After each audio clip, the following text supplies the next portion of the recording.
हे भगवान, चलो ये शोर तो कम हुआ, पर ये था क्या? अरे मैं कुछ पूछ रही। चुप। अरे कुछ गड़बड़ है। क्या हुआ, कुछ बताओगे? लेकिन ड्रैकुला ने कोई जवाब नहीं दिया। वो बस वहां बिना कुछ बोले जो दिख रहा था उसे समझने की कोशिश कर रहा था। कुछ गड़बड़ है। ये अचानक एकदम स्टिल क्यों हो गया? कहीं कोई जंगली जानवर? पर हुआ क्या था? अब ठीक है। एक अजीब सा एहसास, जैसे कोई हमें देख रहा हो। कोई? कौन? कहीं वो दरिंदा तो नहीं? आमेनहोटेप? नहीं, वो नहीं। क्या हुआ? क्या हुआ तुम्हें? जाओ, यहाँ से जाओ। अरे पर तुम्हें ऐसे छोड़कर कैसे जा सकती हूँ? जाओ, मैं अब और खुद को नहीं रोक सकता हूँ। पर हुआ क्या है? I need blood। अनीता समझ गई कि ड्रैकुला आउट ऑफ कंट्रोल हो रहा है। वो भूख से पागल हो रहा था और उसकी भूख सिर्फ ह्यूमन ब्लड से शांत हो सकती थी। जाओ, वरना। अनीता तुरंत अपना बैग लेकर एक पेड़ के पीछे भाग गई। उधर ड्रैकुला अब बहुत कमजोर महसूस कर रहा था। रक्त, मुझे रक्त चाहिए। और तभी ड्रैकुला की आंखों के सामने धुंधलापन छा गया। ड्रैकुला जंगल की गहराइयों में अकेले बेहोश पड़ा था और उसके दुश्मन धीरे धीरे उसकी ओर बढ़ रहे थे। General, sir. What is it, Corporal? The horses are tired, sir. We need to make a stop. Flog the horses. Make them move faster. We will not be stopping anywhere before Dongargarh. But, sir. That is an order, Corporal.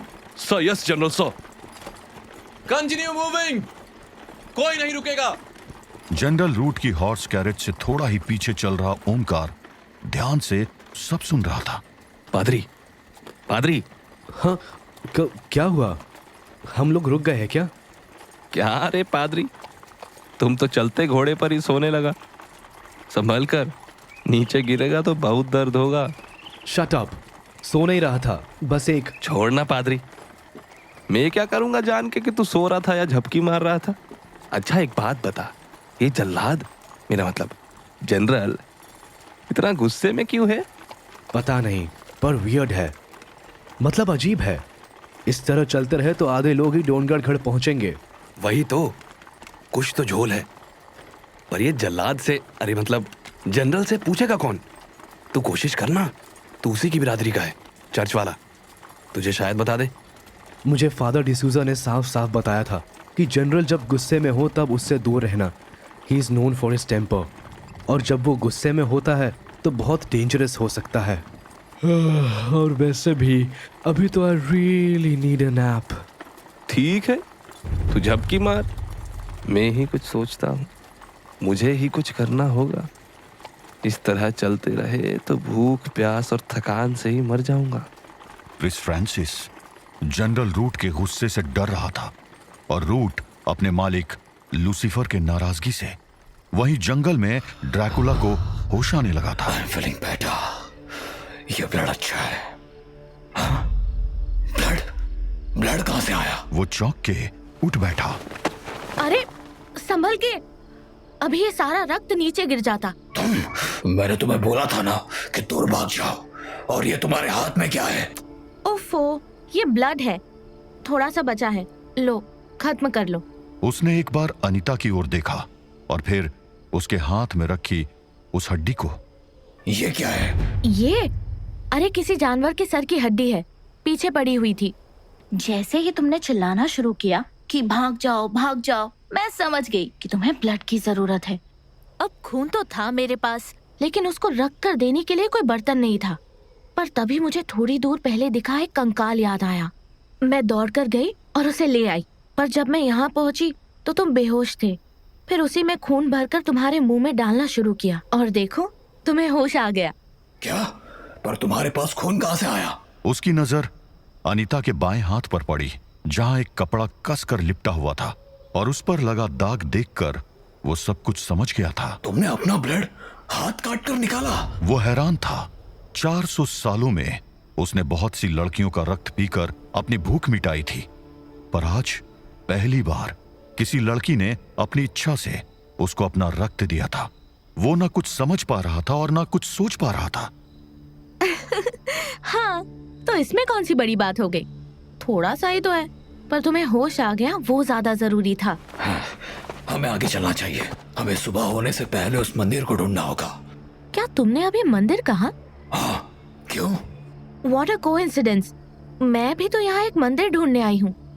वैसे तुम मंदिर क्यों ढूंढ रहे हो? तुम्हें वो सब जानने की जरूरत नहीं है। अरे, अगर तुम मुझे बताओगे तो शायद मैं तुम्हारी कोई हेल्प कर पाऊँ। वैसे ये भी तो हो सकता है कि हम दोनों सेम मंदिर ढूंढने आए हो, इसीलिए। देखो लड़की, तुमने मुझे अपना खून पिलाया, इसका मतलब ये नहीं कि मैं अब तुम्हारी सारी बात मानूंगा। सुबह होते ही तुम अपने रास्ते चली जाना। तब तक के लिए अगर जिंदा रहना चाहती हो तो चुपचाप मेरे पीछे चलो। अच्छा ठीक है, समझ गई। नहीं बताना है तो मत बताओ, चलो आगे। और फिर दोनों चुपचाप जंगल की गहराइयों की ओर बढ़ने लगे। सवेरा होने में अभी थोड़ा समय था, मगर वो समय किसी पर भारी पड़ने वाला था, क्योंकि उस भेड़िए दरिंदे को वो चीज मिल चुकी थी जिससे ड्रैकुला का अंत हो सकता था। यही वो चीज है, वो हथियार जिसका जिक्र महान वेपवाविट ने किया था। पर इस समय मैं इसे नहीं छू सकता हूं। उसके लिए मुझे कुछ काम करने हैं और मैं जानता हूं कि वो सब कैसे होगा। ना मुरादो, पूरे जंगल में फैल जाओ और जैसे ही कुछ दिखे मुझे सूचित करना। अब जाओ। उस दरिंदे के आदेश पर सारे भेड़िए जंगल में फैल गए। न जाने कौन सा काम बाकी था और वो किसकी तलाश कर रहे थे, पर जंगल अब हर एक के लिए और भी खतरनाक हो चुका था। रामदास, रामदास! पता नहीं ये रामदास कहाँ है। कहीं वो हैरी का शिकार? नहीं, ये नहीं हो सकता। वो यही कहीं। हाँ, वो क्या था? कोई है, शायद कोई जंगली जानवर या फिर हैरी। जो भी हो, मैं बिना लड़े हार नहीं मानूंगा।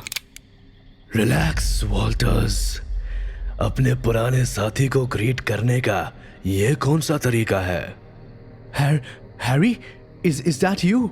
यस माय फ्रेंड, ये मैं हूं, तुम्हारा हार्व। सार्जेंट वॉल्टर्स की आंखें खुली की खुली रह गई। उसके सामने जो खड़ा था वो हार्व तो किसी भी कोने से नहीं था।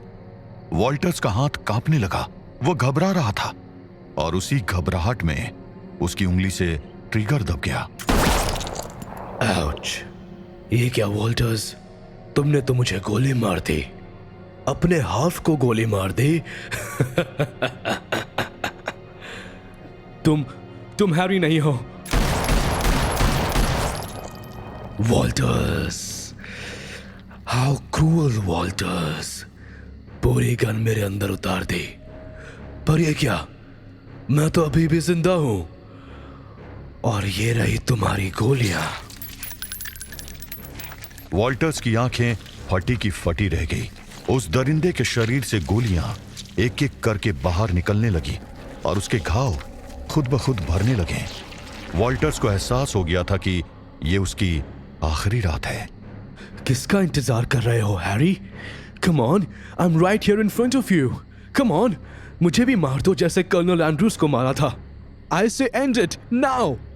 वॉल्टर्स, वॉल्टर्स, वॉल्टर्स, मुझे तुम्हें मारना होता तो कब का मार देता, बट उस दरिंदे ने सार्जेंट वॉल्टर्स के दोनों कंधे को कस के पकड़ लिया था। वॉल्टर्स उसकी पकड़ में छटपटा रहा था।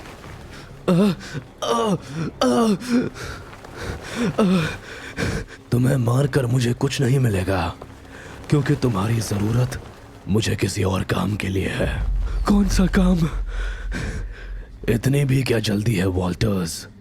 बता दूंगा। फिलहाल तुम्हारे लिए एक गिफ्ट है।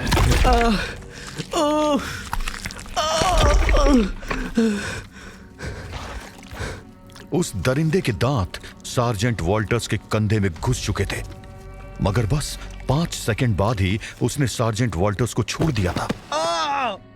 तुम यही सोच रहे हो वॉल्टर्स कि मैंने तुम्हें मारा क्यों नहीं, सिर्फ थोड़ा सा काट के क्यों छोड़ दिया? बोला था ना, मुझे तुमसे बहुत जरूरी काम है, और वैसे भी जब दुनिया पर महान विप्लवावित का राज होगा तो मुझे भी तुम्हारे जैसे बहादुर गुलाम चाहिए होंगे। नहीं नहीं, मुझे मार डालो हैरी, मार डालो, पर मैं तुम्हारी तरह नहीं बनना चाहता हूँ। मुझे दरिंदा नहीं बनना है। ले चलो इसे। नहीं नहीं, ये तुम क्या कर रहे हो? नहीं, मुझे छोड़ दो, मुझे मार दो हैरी, मुझे मार दो हैरी। अब अगली तैयारी करनी है। सूरज निकलने से पहले जंगल का कोना कोना छान मारो। महान विप्लवावित की जय। वॉल्टर्स को भेड़िए कहीं घसीट कर ले गए और वो दरिंदा अपने अगले शिकार की तलाश में निकल पड़ा, जो शायद कहीं पास ही था। अरे बेवकूफ रामदास, कहां फंस गया तू? अब तो बहुत जोर की भूख भी लग। ओह, मर गए। ये तो भेड़िए की आवाज है। हे राम रक्षा करो मेरी। हे हरे राम कृष्ण रक्षा करो मेरी। रामदास को खूंखार भेड़ियों ने घेर लिया था। अगर वो भागने का सोचता भी तो भेड़िए उसे नोच खाने वाले थे। जैसे जैसे समय गुजरता गया, भेड़िए रामदास को घेरते गए